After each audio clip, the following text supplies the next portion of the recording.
오늘 역대하 29장 1절로 7절 말씀 전하겠습니다.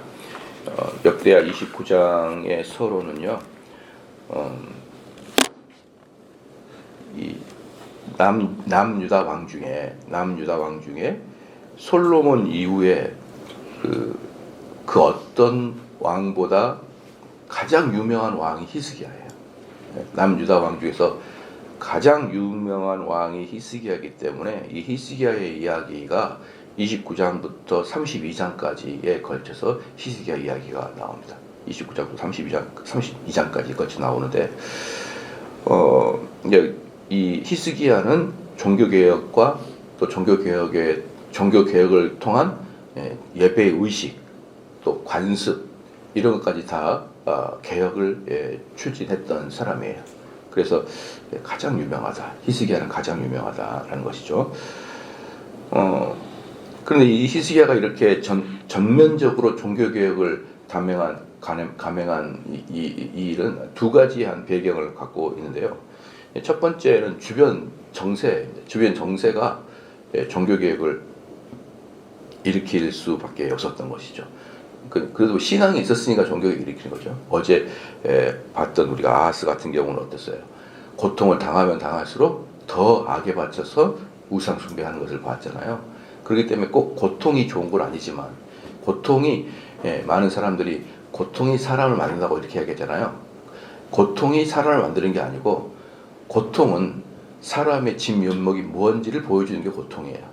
사람을 만드는 것은 평안할 때 만들어지는 거고요.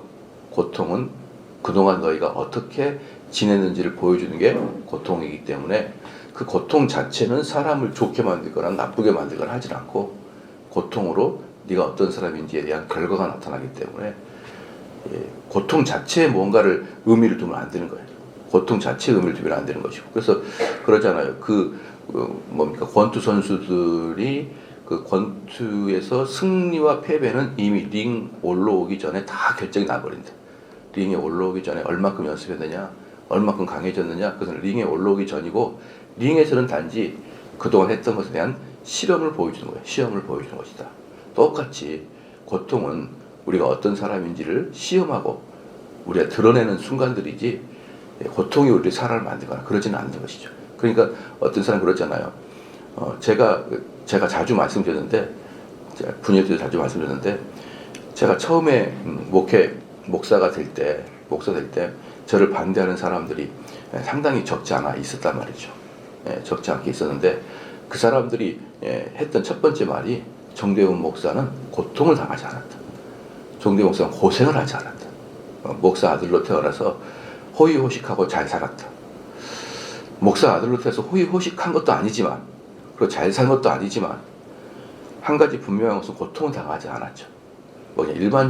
일반적인 저희 나이 또래가 얼마나, 저희 같은 경우는 보릿고개도 한 번도 경험하지 못한 그런 시대인데 얼마나 고통을 당했겠습니까? 우리가 거의 비슷하죠. 곰곰이 그분들 말을 들어보니까, 이거 진짜 좋은 목사가 되려면은 부모님이 안 계셔야 될 것 같고, 어릴 때부터 천의 고아가 돼야 될 것 같고, 공장에서 일을 했었어야 될 것 같고, 공장에서 일하다 프레스에 손 한번 잘려봐야 될 것 같고, 이런 사람을 찾구나, 이런 생각은 또 없지 않아 있었어요.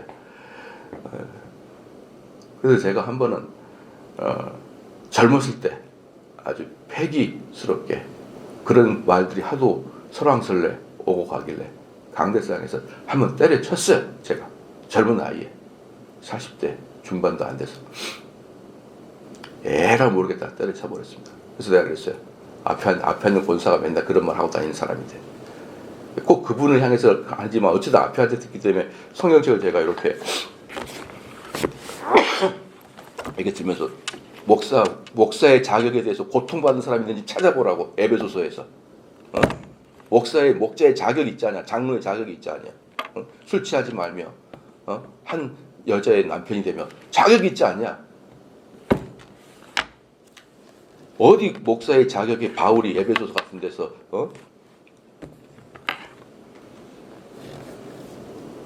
고통을 받아야 되는 그런 경험, 어릴 때부터 힘들게 살아야 그런 경험에 대해서 근거가 있는지 단 한 구절만 갖고 와라. 드라마나 많이 봐가지고 꼭 그런 거나 가져와가지고 목사한테 대들고 말이죠. 그러면 목사가 되려면 그런 팔 한번 잘라보고 어디 뭐 넉마주의 한번 대보고 그렇게 해야만 목사가 되냐. 그러니까 이 사람들이라는 거죠. 기본적으로 그런 고통 속에서 뭔가가 좋은 것이 나온다고 생각하는 거예요. 그러지 않아요. 고통은 우리의 댐댐이를 그냥 보여줄 뿐이에요, 여러분. 댐댐이를. 그래서 이 사람들의 그 오묘하게 여전히 세속적인 그 인본주의적 마음 또는 동양적 사고, 제가 그래서 많이 그때 설교했었어요. 이 속에 있는 물이 있잖아요, 물이 있는데 이 컵을 막 고통을 쳐에 막 때려. 그럼 속에 있는 물이 발칵발칵 쏟아지는 거예요. 그럼 내가 때린다고 해서 이 속에서 꾸중물이 나오는 게 아니에요. 이 속에 물에 의해서 고통을 당하면은 생수면 생수가 나오고 향수면 향수가 나오고 꾸중물이면 꾸중물이 나오는 거예요. 이 타격을 하는 것에 의해서 속이 이렇게 달라지는 게 아니라니까요. 근데 여전히 사람들이 그런 개념을 써가지고 제가 막 그때 막 소리쳤더니 젊은 목사가 그냥 말하는 똑바로 하네, 똑바로 지게 하네 막 이러면서 미워하는 아직도 그런 생각이 나네. 말하는 아주 제대로 하고 말은 잘하네 막 이랬을 때 그렇게 했던 것 같아요. 그 다음부터 막 저한테 이렇게 설왕설래 나면 듣자마자 곧바로 나가서 설교해서 막 때려치고 그랬던 역사적 사건들이 있었어요. 그때 제가 초창기 됐을 때. 그러니까 이게 여러분들 고통을 당하면요 사람이 좋아지거나 연단되거나 그런 게 아니에요. 아시겠죠? 항상 연단과 좋아지는 것은 평안할 때 하나님 말씀 연구할 때 되는 거고 기도할 때 되는 것이고 고통을 당할 때는 그동안 내가 무엇을 했는지가 드러나는 게 고통의 순간이기 때문에 고통을 당한 아하스는 더 우상숭배 같지만 고통을 당한 히스기야는 더 하나님을 붙들었다 이 말이에요. 고통을 당하기 때문이 아니라 그들의 댐댐이가 나타나는 것이죠. 그렇기 때문에 첫째 이 히스기야가 첫째 하나님의 종교개혁을 단행했던 것은 뭐였냐 그러면요 북이스라엘이 아수르의 침략을 통해서 BC 722년에 망해버리고 말아요. BC 722년 그치 이 히스기야가 왕이 될 때쯤에 망해버리고 말아요. 아수르에 의해서. 그러니까 이것을 가만히 보고 있던 그 판단했던 남유다의 히스기야는 그걸 가만히 판단했어요. 왜 북이스라엘이 멸망을 했냐 판단을 해보니까 저들이 리더십이 안 좋았거나 아니면은 상태 무슨 뭐 국가의 어떤 뭐라 그럴까요 광물 뭐 이런 그 곡물 이런 것이 없어서 멸망한 게 아니라 하나님께 죄를 짐으로 아수르가 쳐들어왔다라는 것을 이 히스기야는 신앙인이기 때문에 그걸 느낀 거예요. 북이스라엘 멸망은 다른 것들 때문이 아니라 우상숭배와 하나님을 떠난 이스라엘 백성에 대한 하나님의 진노라는 것을 히스기야는 결론을 맺은 것이죠. 그 결론을 맺은 것이죠. 그러니까 그런 진단이 나타난다 그러면 처방은 어때요? 하나님께 돌아가는 것밖에 없는 거죠. 히스기야가 그걸 알았던 것이고요. 두 번째는 뭐냐 그러면은 그 당시에 히스기야가 종교개혁을 때 단행하려고 하자 이제 그 북이스라엘 아니 남유다에 어떤 사건이 나타났냐 그러면은 두 개 파로 나타났어요. 두 개 파로 나타나가지고 참 재밌습니다. 지금도 비슷하죠. 두 개 파로 나타나가지고 야 아수르가 쳐들어왔으니까 이 아수르의 버금가는 밑에 있는 이집트, 에집트고 애굽인 그 나라랑 좀 동맹을 맺고 애써를 치자라고 친이집트파가 나타났어요. 친이집트파가 나타났습니다. 그랬더니 또 한 파는 어떤 파가 나타났냐 그러면은 이집트는 저물어 가는 나라다라는 거예요. 이집트는 저물어 가는 나라이기 때문에 쳐들어온 아수르에게 항복을 하고 그들에게 조공을 바쳐가지고 전쟁만큼은 피해야 되지 않겠느냐 이런 이야기를 하게 되는 것이죠. 어디서 많이 들어본 소리죠. 그들도 저렇게 북이스라엘이 멸망시키고 아수르가 쳐들어왔는데 북이스라엘 멸망시키고 아수르가 쳐들어왔는데 이집트의 편을 들어서 강대 강길이 나가자 하는 이 친이집트파가 있고 그러면 안 된다. 아수르에게 붙어가지고 항복을 해야 된다. 최소한 뭐만 하면 안 된다? 전쟁만큼은 안 된다라는 반전쟁파가 있고 하나는 그래 한번 붙어보자파가 있어요. 그래서 이제 친 이집트파, 친 아수르파 이렇게 나눠진 거죠. 우리나라도 그렇잖아요. 우리나라도 저 북한은 어떻게 할 것입니까?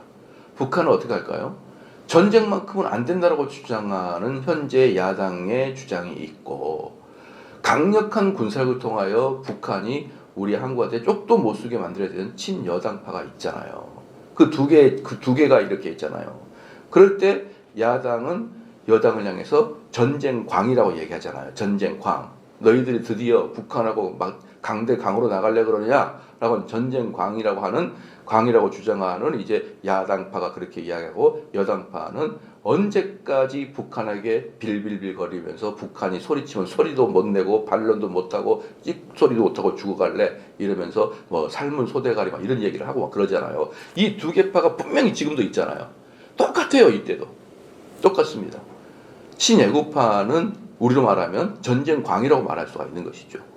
애국에게 붙어가지고 저 아수로 한번 대항해 봅시다 라고 하는 애들과 절대 안 된다. 전쟁만큼은 안 된다고 말했던 친아수르파 이 두 파가 이제 짱짱하게 붙었어요. 여러분 우리나라는 어떻게 됩니까? 우리나라는 친중국파를 해야 되나 친중국, 친러시아와 그쪽의 사람들과 연대를 해야 되나요? 아니면 해상 세력인 친미와 친일을 하면서 이렇게 해야 되나요? 무엇을 해야 되나? 무엇이 우리나라의 정답입니까? 근데 여기서는 뭐라고 합니까? 이때 나타난 슈퍼스타 선지자 둘이가 있었어요. 슈퍼스타 선지자 둘인데 하나는 미가 선지자고 하나는 이사야 선지자예요. 이 두 선지자 나타나가지고 뭐라 그럴까요? 그 친애국파랑 친아수르파를 둘 다 공격을 하기 시작합니다. 너희들이 아직도 정신을 못 차리느냐 이 말이에요. 너희들이 지금 하나님이 진노한 이유는 애굽하고 친하지 못해서 또는 아수르한테 아부하지 못해서가 아니고 하나님이 너희들에게 벌을 주고 있는 것을 왜 아직도 깨닫지 못하느냐 하면서 이 슈퍼스타 미가 선지자와 슈퍼스타 이사 선지자가 그냥 소리를 쳐대니까 여기에 히스기야 왕이 힘을 얻고 종교개혁을 단행한 거예요. 힘을 얻고. 히스기야 혼자서 했으면은 아마 답을 못 얻었을 거예요. 만약에 우리나라로 한번 생각을 해보십시오. 우리나라에서 한쪽은 친미파, 친일파, 한쪽은 친중파, 뭐 또 친북한파 이렇게 해가지고 두 개가 짱짱 있는데 어떤 사람들은 너희들이 아직도 정신 못 차리느냐 이러면서 우리 백성들의 도덕과 윤리와 종교적인 상태가 핍절하여서 하나님이 벌을 내리신 거다 그러면 사람들이 웃어버릴 거 아니에요. 웃어버리니까 똑같습니다, 여러분. 그때 당시 이스라엘하고 어떤 종교적인 나라라 그래도 우리랑 상식이 비슷해요. 그러니까 이 나라는 둘로 쪼개져 있는데 히스기야 왕은 종교심이 있었고 그 종교심이 있었는데 그래도 종교 개혁을 할까 말까 주춤주춤 하고 있는데 그때 최고 당대 선지자였던 미가 선지자, 이사야 선지자가 막 쏟아붓고 밀어붙이니까 믿음이 있었던 히스기야는 그 선지자들의 이야기를 힘입어 종교 개혁을 단행하게 되는 것입니다. 그렇게 되면서 하나님은 이스라엘 남유다를 용서를 해주게 되는 사건이 지금 바로 29장부터 32장의 사건, 그 사건에 전체에 나왔습니다. 그래서 이게 참 여러분들도 아시겠지만 창세기를 봐도 창세기를 들어도 현대의 우리랑 별 차이가 없어요. 창세기를 들어도 하물며 창세기보다 훨씬 후대인 이 역대기 시대의 그 정치적인 형태를 만약에 여러분들이 삼국지나 또는 뭐 어떤 중국의 정치 책들 또는 우리나라의 삼국사기 이런 책들을 보면서 왜 이모군란이 일어났는지 왜 전쟁이 일어났는지 쭉 보면서 그 이유들을 이렇게 쭉 하잖아요. 그래서 그 역사를 보면서 지금도 우리가 그 역사를 통해서 배워야 된다고 하면서 어떻게 말합니까? 그 역사를 보는데 그 역사들을 볼 때 중국 거든지 한국 거든지 하나도 하나님에 대한 관심은 없어요. 지역 정세와 파장과 우리나라의 그 부패함 이런 것들만 이렇게 쭉 이야기를 하게 되는 것이지 하나님이 우리를 친히 노하여서 우리를 힘들게 했다 이런 책이 없는 거예요. 그러니까 우리는 국제 정세를 파악할 때 하나님을 배제한 정세만 막 보는 것이죠. 그럼 만약에 이때도 국제 정세를 본다 그러면은 아수르가 성장하는데 그 성장하는 아수르에 대한 적당한 대책을 방비하지 못했기 때문에 결국은 아수르에게 아부하지 못했기 때문에 저물어가는 예고편을 들었기 때문에 아수르 때문에 망했다. 이렇게 결론을 내릴 수밖에 없잖아요. 그러면 답이 안 나온다니까요.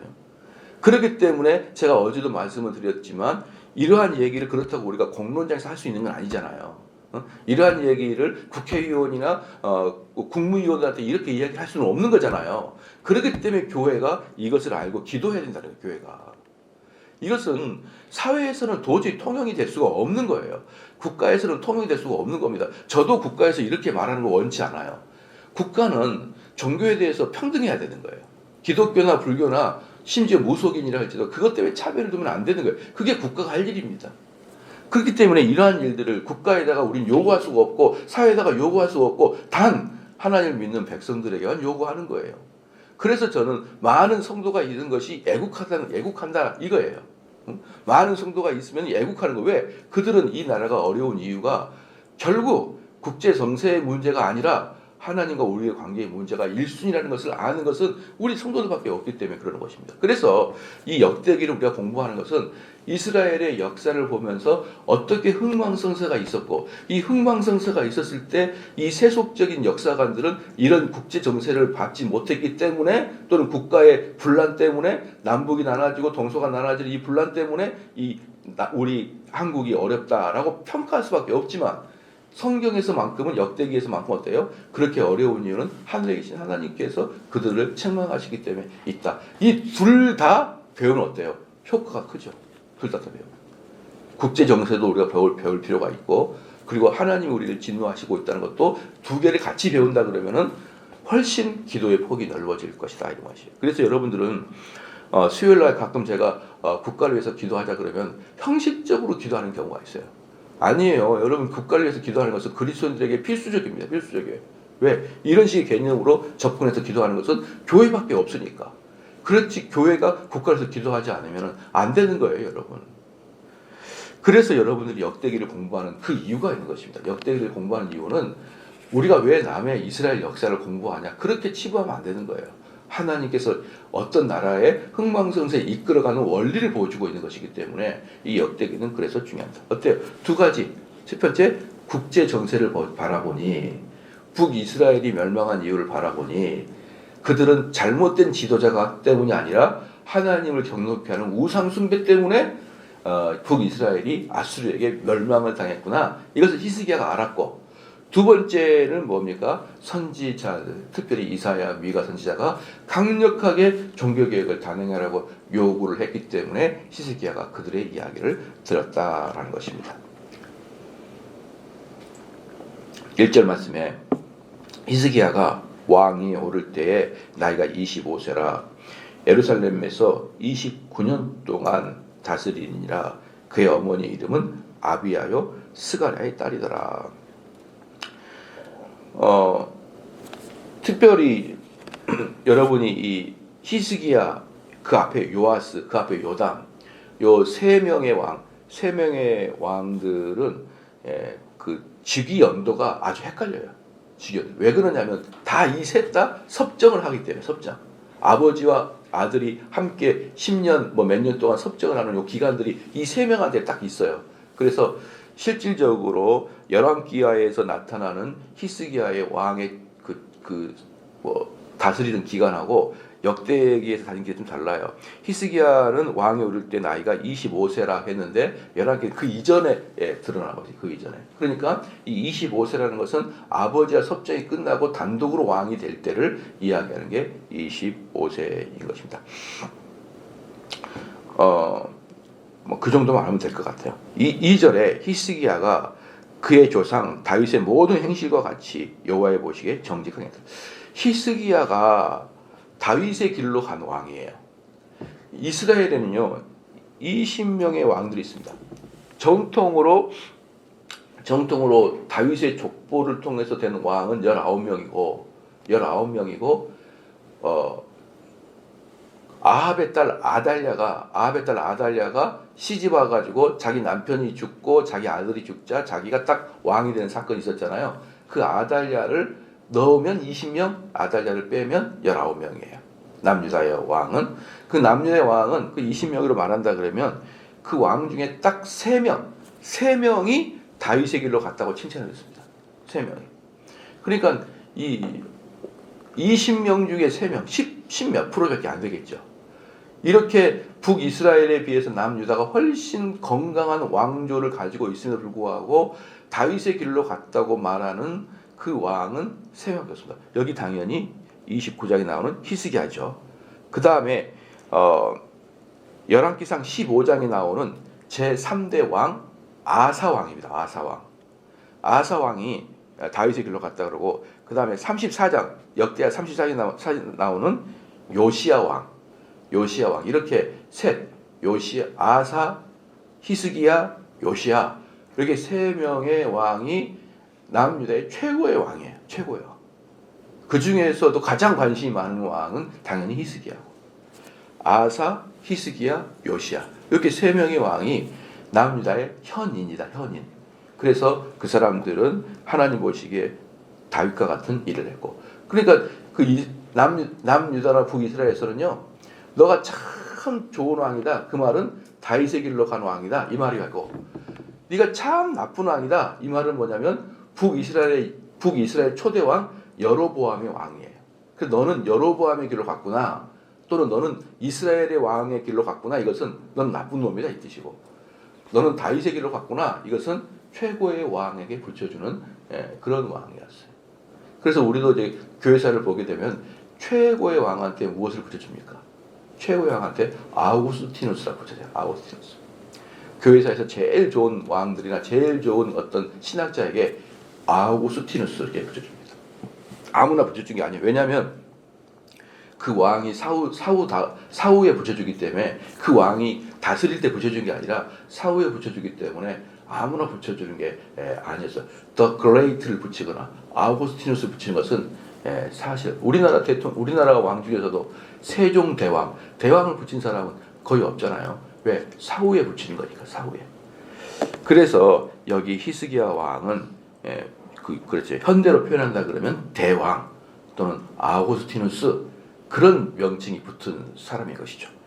그래서 3절 말씀에 첫째 달에 여호와의 전문을 열고 수리하고, 첫 해, 자기가 왕이 되는 첫 해, 그 다음에 첫 정월, 우리로 말하면 1월 1월 달, 첫 해 자기가 왕이 되는 1월 달, 이때에 이 일을 여호와의 전을 열고요. 여호와의 전을 열다. 어떤 느낌입니까? 그 전에 자기 아버지 아하스가 여호와의 전을 다 문을 닫아버렸거든요. 전부 다 닫아가지고 이 성전에다가 전부 다 우상 숭배도 만들어 놓고 아무도 하나님께 성전에서 예배를 드리지 못하도록 문도 막 폐쇄시켜버리고 온 남유다 땅에다가 곳곳에다가 우상을 갖다가 심어놨던 그 일을, 악행을 아버지가 했어요. 아버지가 하고 있는 것을 쭉 보고 나서 저건 아니다 이렇게 이제 생각해도 히스기야가 아버지가 다 이렇게 역전을 시키는 거죠. 역전. 사람들이 이제 그런 얘기를 하잖아요. 나쁜 아버지 밑에서 나쁜 자녀가 나올 것 같은데 그러지 않아요. 그것도 사람들이 그럽니다. 너 왜 그 모양이냐? 집에서 가정교육을 못 받았다는 거예요. 가정교육을 못 받았다. 그거 아니거든요, 여러분. 아까도 말씀했지만 술주정뱅이가 아버지가 술주정뱅이에요. 그럼 너는 왜 그러니? 왜 너는 술을 먹니? 나는 어릴 때부터 집안에서 아버지가 술 먹는 걸 보고 자라가지고 자기도 아버지 따라서 술을 먹게 됐다는 거예요. 그것은 핑계에 불과한 거죠. 그렇잖아요. 이렇게 말할 수 있잖아요. 나는 어릴 때부터 아버지가 술 먹고 집에서 엄마한테 행패를 부린 거 보고 지긋지긋해서 술은 손도 안 댄다. 그렇게 할 수 있잖아요. 저 여성들하고 옛날에 데이트할 때 그랬어요. 여성들한테. 당신은 키 큰 남자가 좋습니까? 키 작은 남자가 좋아요? 키 나만한 남자가 좋습니까? 그러면 이놈의 여자들이 버릇없이 나한테, 저는 키가 좀 크니까요, 저를 커버할 수 있는 키 큰 남자가 좋아요. 그래요. 버릇없게 말이에요. 그러면 또 키 작은 여자를 만나가지고, 너는 키 큰 남자가 좋냐, 키 작은 남자가 좋냐? 제가 키가 작으니까 남자가 키가 컸으면 좋겠어요. 버킹검이야, 버킹검. 결론은 버킹검이에요. 그러니까 너가 왜 술을 먹냐? 결론은 아버지 탓을 하면서 자기가 술을 먹는 것에 대해서 합당하고 결론은 아버지 탓이야. 결론은 아버지 탓. 그러나 결론은 아버지 때문에 내가 술을 안 먹을 수 있잖아요. 얼마든지. 저도 그랬습니다. 저도요. 우리 아버지의 목회의 길을 보면서 장단점을 제가 다 분별해요. 어릴 때부터 이것은 아닌가 하고 조금 맞는 것 같고 그것을 다 하는데 그 중에 하나가 뭐냐 그러면요. 우리 아버지도 한 성격 하셔요. 우리 아버지도 한 성격 하신다고요. 화도 잘 내십니다. 아버지가. 그런데 그 아버지가 그 어릴 때부터 제가 봤던 게 뭐냐면 교회 권사님과 장로님을 안 수입할 때 얼마나 시달렸는지 몰라요. 얼마나 시달렸는지 너무너무 분이 나니까 집에 와가지고 아버지가 온몸에 두들겨 놔버려요. 얼마나 분이 나는지. 그 참느라고. 그리고 그 스트레스를 아내하고 자녀한테 풀어요. 어릴 때부터 본 우리 아버지였어요. 그게. 성도한테 참는 게 미덕이고 어딘가에 풀어야 될 거 아니에요. 그러니까 아버지가 무서워지는 거예요. 집에 들어가서. 나는 저런 목사 안 하겠다. 나는 나를 열받게 하는 사람에게 풀어야겠다. 할렐루야. 나를 열받게 하는 사람한테 찾고 힘없는 사람한테 푸는 게 아니라 나를 열받게 하는 사람한테 기어코 그한테 풀고 마무리를 거기서 지어야지 나는 그걸 집으로 가져오지 않겠다. 얼마든지 할 수 있잖아요. 저는 교회에서 스트레스 받아가지고 자녀들이랑 아내한테 스트레스를 풀어본 역사가 없어요. 역사가. 우리 자녀들은 제일 백수같이 아무 개념도 없고 뒹굴뒹굴 노는 사람이 자기 아버지야. 신앙의 강요도 잘 안 합니다. 얼마나 거기에 제가 스트레스 받아왔던지.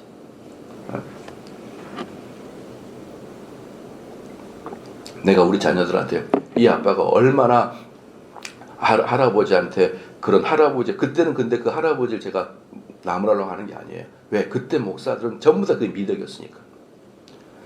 모든 게 미덕. 그때 우리 신학교 다닐 때 그랬어요. 여러분 교수가 그랬습니다. 신학생들한테 여러분 왜 교회에서 여러분들한테 사례비를 주는지 알아요? 억울한 일 참으라고 주는 거예요. 그러더라고 교수가. 그게 우리한테 미덕이었어요. 교인들은 목사를 억울하게 하는 것이고 그것을 참아내야 되기 때문에 그것 때문에 사례비를 준다는 거예요. 그게 목사들의 덕목이었다니까요. 제가 신학교 다닐 때만 해도 나는 그렇게 못하겠다. 왜 악한 자들은 웃어야 되고 왜 힘없는 자는 당해야 되나? 왜 목사를 공격하는 사람한테 끝까지 참아야 되고 목사를 잘해준 사람한테는 툭툭 목사가 뭐라고 하는 소리를 내뱉음을 당해야 되나? 여러분 그래가지고 그런 걸 볼 때 제가 어떤 결론을 내겠습니까? 교회에서 그렇게 그리고 이제 우리 아버지가 목회하실 때도 그런 게 있었어요. 어떤 사람이 아버님에 대해서 좋지 않게 생각합니다. 설교에 대해 좋지 않게 생각해요. 그럼 아버지는요 밤에도 찾아가지고 신방 가가지고 아이고 김 집사 뭔 일이 있어 뭔 일이 나와야 돼 그렇게 해서 나왔던 사람이 우리 아버지 은퇴 때 전부 다 칼 꼽았어요 등에다가. 그래서 나는 떠나려고 하는 사람들 안 잡겠다. 다 봤다니까요. 그러니까 여러분들이 그 타산지석이에요. 아버지의 좋은 것을 배우고 아버지가 실책한 것에 대해서는 도려내야 될 거 아니에요. 그렇잖아요. 그래서 목사 자녀가 목회를 잘하는 거라고요. 그래서 우리 아버지는 나보다 뭘 경험 못했어요? 아버지 목사를 뒤에서 보는 것이 한 번도 없었어요. 우리 아버지는. 근데 저는 아버지 뒤에서 다 봤어요. 어떨 때 칼 맞고 어떨 때 배신당하고 어떨 때 위로받고 어떨 때 소망했는지 다 봤단 말이에요. 그럼 그 길만 가는 거예요. 그 길만. 참 저는 감사하죠. 그렇게 아버지 뒤에서 타산지석을 했더니 참 감사합니다. 그래서요. 똑같은 가문에서 나왔지만 자기 아버지 아하스하고는 전혀 다른 아마 히스기야도 뒤에서 볼 때 아빠가 저러면 안 되는데 아버지가 저러면 꼭 북이스라엘 똑같은데 이걸 히스기야가 깨달은 바가 있는 거예요. 그래서 아버지의 길을 따라가지 아니하고 선한 길로 갈 수 있기 때문에 내 잘못을 결론은 버킹엄이라고 말하면서 아버지 탓이요 내 가정 탓이요 엄마 탓이요 돌리지 말라고요. 자기가 그렇게 되는 것은 순전히 자기 속에 있는 것이 드러난 것 뿐이니까. 그렇잖아요. 그러니까 그리고 이제 여러분들이 아현제일교회를 경험을 안 해봐서 그러기 때문에 모르겠지만 그래서 아버지는 그런 거에 스트레스가 너무 많이 받으셔가지고 이제 목회 말년 때는 상당히 얼굴이 굳어지면서 무서운 아버지가 되셨어요. 교회에서도. 이제 은퇴를 한 5년 앞두고는. 그리고 교회가 웃음이 없어요. 무겁고 칙칙하고 찝찝하고. 근데 저희 교회는 어때요? 밝아요. 현재 삼성제일교회는.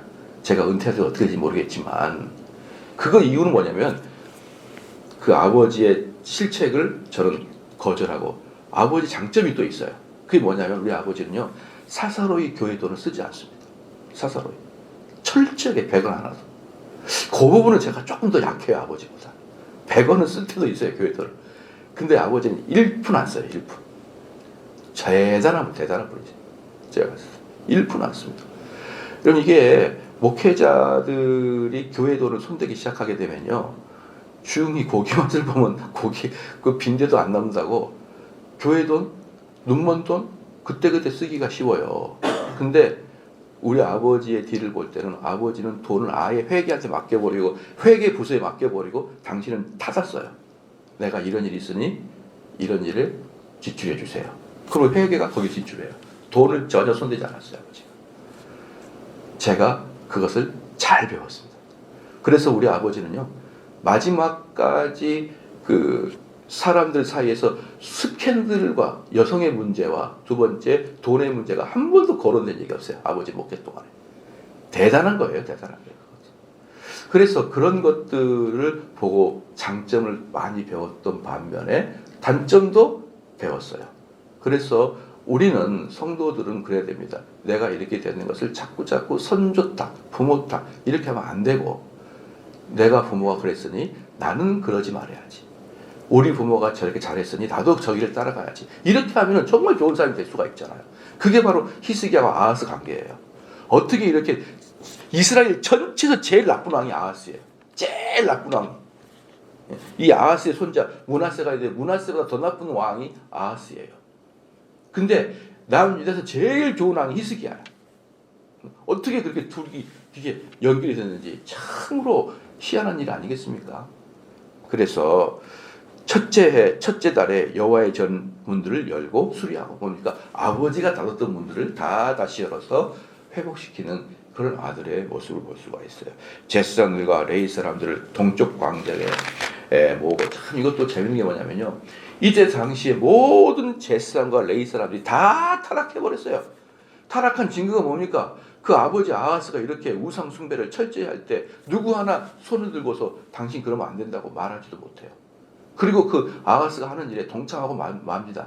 그러면 히스기야가 딱 왕이 돼가지고 이 제사장들 전부 다 처단하라 그래야 될 거 아니에요. 근데 히스기야는 그렇지 않습니다. 다시 동쪽 방에 모여요. 이스라엘 예루살렘 성전에서 동쪽의 뜰이 뭐냐면은 그 제사장들이 모이는 뜰이에요. 그 뜰로 다 제사장과 레위 사람들을 호출시킵니다. 호출시켜요. 동쪽 광장으로 모으고 그들에게 이르되 레위 사람들아 내 말을 들으라. 이제 너희는 성결하게 하고 또 너희 조상들의 하나님 여호와의 전을 성결하게 하여 그 더러운 것을 성세우소라. 어떻습니까? 성소에서 우상을 다 없애고 그리고 너희들도 성결하게 되라는 거예요. 용서를 해주잖아. 용서를 해줍니다. 저는 이게 바로 왕의 모습이다라는 거예요. 왕의 모습. 이들이 레위 사람들과 제사장들이 의도성을 가지고 죄를 진 게 아니라 겁을 먹고 죄를 진 거잖아요. 그렇잖아요. 겁을 먹고 죄를 진 거기 때문에. 그래서 저는 참 이제 이런 뭡니까?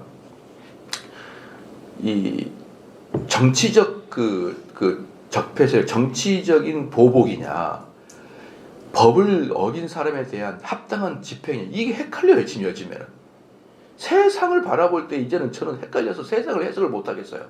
이게 정말 합당한 법의 집행인지 정말 적폐 청산인지 정치적 보복인지 이게 헷갈립니다. 여러분 우리나라가 지금 지난 정부부터 박근혜 정부가 마무리될 때 문재인 정부의 핵심 뭐였어요? 적폐 청산이었어요. 적폐 청산이었잖아요.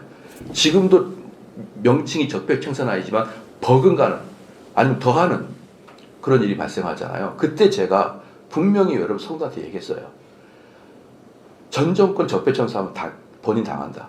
여러분 저한테 설교조사 분명히 내가 얘기했어요. 들었을 거예요. 이제는 역사는 서로 죽이고 죽인 역사 안으로 들어왔어요. 대한민국은. 그리고 한 100년 후에 지금 2022년 이 시기를 100년 후에 사람들이 우리 한국 역사가들이 말할 때 분명히 이렇게 갈 거예요. 정권이 바뀔 때가 전 정권 사람 전부 다 감옥에 가거나 숙청되었습니다. 꼭 고려시대 무신 정권 같아요. 정권 잡으면 전부 다 그때는 처단해서 죽였죠. 북한처럼. 근데 지금은 전부 다 감옥 가는. 여러분 감옥에 가면 얼마나 무서운 줄 압니까? 감옥에 가면요. 사람 목숨을 끊는 것도 무섭지만 너 감옥에 7년. 어마어마합니다. 공포는. 어마어마해요. 그 사건들이 지금 계속 반복되면은 이 정권도 끝나면 어떻게 될 거예요? 그래서 지금 헷갈린다니까요. 이게 정치보복인지 아니면은 합법적 그 불법을 저진 사람을 합법적 수사를 하는 거지. 헷갈려 이게. 신문 보면은 정말 죄질 저지른 것 같고 이쪽 보면은 정말 하는 것 같고 정치보복인 것 같고 정말 헷갈린다. 그런데 확실한 건 뭐냐 그러면 정권이 바뀔 때마다 우수수 최고의 두뇌들이 감옥에 간다는 거. 정말 이게 그래서 근데 5절 봐봐요. 그들에게 이르되 레위 사람들아 내 말을 들으라. 이제는 너희는 성결하게 하고 또 너희 조상들의 하나님 여호와의 전을 성결하게 하여 그 더러운 것을 성소에 없어 다 용서해 주세요. 용서할 테니 앞으로 그러지 마라. 그리고 너희들이 성전에 가서 전부 다 정결 작업을 해라. 그래서 저는 이런 걸 보면서 이러니까 히스기야구나. 이러니까 남유다의 최고의 왕이 되는구나. 아마 일반적인 상식이었으면은 너희들이 그 어려운 시기에 성전도 지키지 못하고 전부 다 죽어라. 아니면 다 고향으로 돌아가서 견장 떼고 돌아가라. 이렇게 이야기했을 텐데 너희들이 먼저 성결하게 되고 회개하라는 거예요. 너희들이 회개하고 성전을 깨끗하게 하라라는 것이죠. 6절에 우리 조상들이 범죄하여 우리 하나님 여호와 보시기에 악을 우리 조상들이에요. 이 조상들에 누가 포함돼요? 자기 아버지 아하스가 포함되는 거예요. 응? 자기 아버지 아하스가 포함되니까 이 지금 히스기야는 자기 회개까지 같이 들어가는 거예요. 아버지도 같이 아버지를 회개 안에 포함을 시켰으니까 너희들이 문제가 아니라 우리 아버지를 중심으로 한 그때 고관 대작들이 너희들 그렇게 했다. 내가 그거 안다 이 말이에요. 응? 안다. 우리 조상들의 범죄하여 우리 하나님 여호와의 보시기에 악을 향하여 하나님을 버리고 얼굴을 돌려 여호와의 성소를 등지고 우리 아버지 세대 그때 대법원장 그때 검찰총장 이런 사람들이 너희들을 그렇게 겁박했는지 다 알고 있다 이 말이에요. 겁박하지 않으니까 너희들 너무 두려워하지 말고 너희들이 했던 일에 대해서 회개하고 돌이켜서 성소를 깨끗하게 정화시켜라 라는 것이죠. 7절 말씀에 또 낭실문을 닫으며 등불을 끄고 성소에서 분향하지 아니하며 이스라엘 하나님께 번제를 드지 아니하고 이 낭실이 뭐냐 그러면요. 저는 좀 그냥 낭실이라고 안 했으면 좋겠어요. 뭐 말인지 몰아들었잖아. 이 낭실이 뭐죠? 현관이에요. 현관. 근데 이제 우리의 현관과 좀 다른 게 뭐냐면요. 왜 여러분 서양의 성에 들어가게 되면 서양의 성을 딱 들어가게 되면은 그 벽이 엄청 두껍죠. 그리고 벽 옆으로 또 다 방이 있어요. 성이 있고 옆으로 방이 있어요. 그렇기 때문에 그 벽을 통과해서 들어가려면 엄청나게 두꺼운 벽을 통과하는데 옆으로는 창고도 있고 방도 있고 쭉 그렇게 돼 있거든요. 그래서 옛날에 왜 보면요 성에 다 창문이 있고 창문으로 사람이 오고 가고 막 그러거든요. 그런 곳에 그런 현관입니다. 그런 현관. 그래서 현관이 그냥 우리 교회처럼 그런 현관이 아니라 그 예루살렘 성전에 들어가는 근데 성전의 벽이 이렇게 두꺼워요. 두꺼운데 아주 두껍단 말이에요. 여러분 그 절간에 가면 옆에 4대 천왕이 있잖아요. 그런 식의 큰 현관 문을 낭실이라 그래요. 낭실. 그래 그 낭실을 폐쇄시켰어요. 아버지가. 더 이상 예루살렘 성전에서 하나님께 제사를 드리지 못하도록 낭실을 폐쇄시켰다. 즉 현관문을 딱 잠가버렸다. 그러니까 실제 말씀 또 낭실문을 닫으며 등불을 끄고 성소에서 분향하지 아니하며 이스라엘 하나님께 번제를 드지 아니함으로 여호와께서 유다와 예루살렘에 진노하시고 내버리사 두려움과 놀람과 비웃음거리가 되게 하신 것을 너희가 똑똑히 보았지 않느냐 이 말이에요. 똑똑히 보았지 않느냐. 이게 엄청난 히스기야의 진단이라는 진단. 히스기야의 진단은 정확했고 그 정확했던 진단 때문에 히스기야가 복을 하나님께로부터 끌어내려오는 것이죠. 복을 끌어내려오는 것이죠.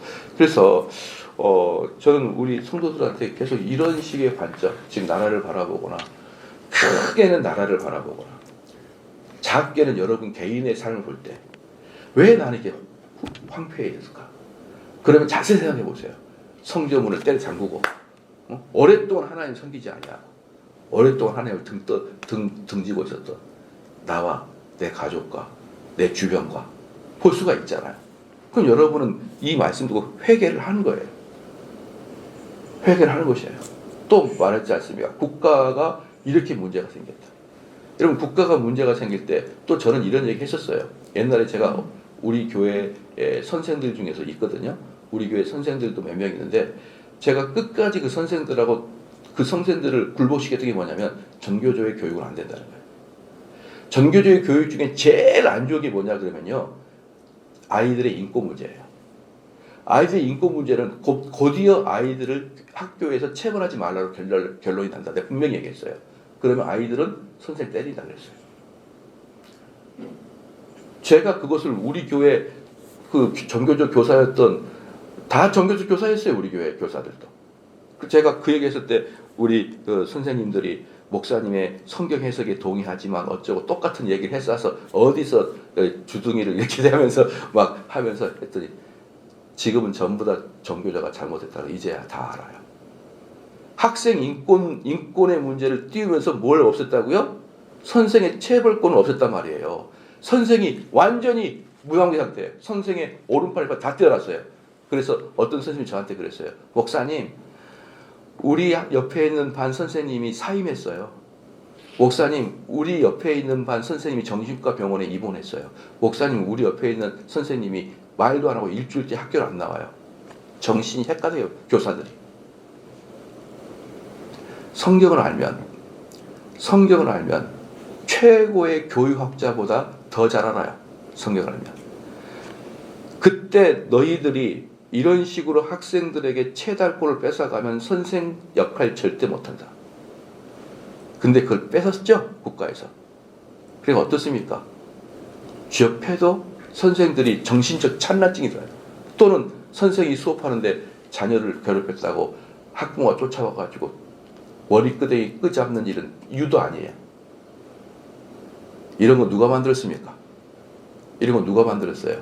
하나님을 모르는 사람들이 만들어 놓은 학교 역사예요. 그럼 이 아이들이 무엇을 배울까요? 그럼 우리 그리스도는 무엇을 해야 될까요? 하나님을 두려워하라 소리치는 게 아니라 뭘 해야 되는 거예요? 왜? 어차피 세상은 듣지 않으니까. 좋은 아이들에게는 체벌을 해야만 됩니다라는 것을 강력하게 주장하고 그것을 그 법을 통과시키도록 여러분이 사람들을 설득하는 것이 이 나라를 바르게 가게 하는 거라고요. 여러분 믿으십니까? 제가 늘상 말합니다. 대한민국은요 자원도 없어요. 대한민국은 국토도 좁아요. 대한민국은 이 세상에 영향도 많지 않아요. 오직 대한민국에는 남들보다 유별나게 뛰어난 것은 인적 자원입니다. 근데 그 인적 자원 자체가 학교에서 무너지고 있어요. 그럼 대한민국 끝이에요. 다른 나라는 석유나 있죠. 핀란드나 스웨덴이나 덴마크는 나무나 있죠. 엄청난 나무가 있잖아. 캐나다 같은 나라는. 근데 우리는 뭐가 있어요? 홍콩이나 싱가포르 같은 경우는 교역, 무역항이 있어가지고 그곳은 그냥 자리가 있는 것만으로 거기 무역을 들어가야 되기 때문에 홍콩이 우리보다 조금 더 가난해요. 홍콩이란 그 하나의 도시가 조금 가난해요. 우리나라보다. 그런 천혜의 조건을 가지고 있는 나라들은요. 국민들이 나태해져도 먹고 사는 시장이 없어요. 그러니까 대한민국은 국민이 나태해버리면 끝장나는 나라입니다. 근데 그런 나라의 아이를 키우는데 우리 이 김 집사님 딸내미가 학교 그만뒀어요. 그죠? 학교 그만두겠다. 뭐라고 한지 압니까? 학교에서 배울 게 없다.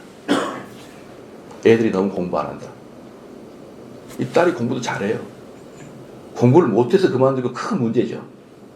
근데 공부 잘하는 애들은 학교 가면 배울 게 없어요. 어떻게 할 거예요, 이제 이거?